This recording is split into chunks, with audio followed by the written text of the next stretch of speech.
என்ன புண்ணியம் செய்தேனோ அம்மா, நான் என்ன புண்ணியம் செய்தேனோ,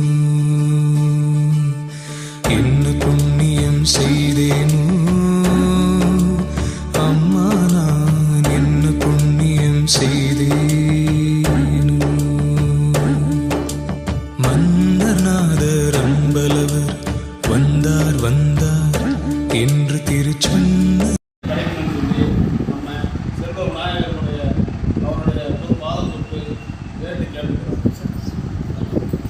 மடம் மாதிரி செல்வ விநாயகர் ஒரு ஆலயம் வந்து இருந்தது. அதை பிடிச்சிட்டு தான் காலப்போக்கில் இந்த மாதிரி கோயிலை கட்டியிருக்கோம். அதை இந்த இடத்துல கிணறு இப்போ மூடி அந்த காளியம்மனுடைய கிணறுன்றது ஞாபகார்த்தமாக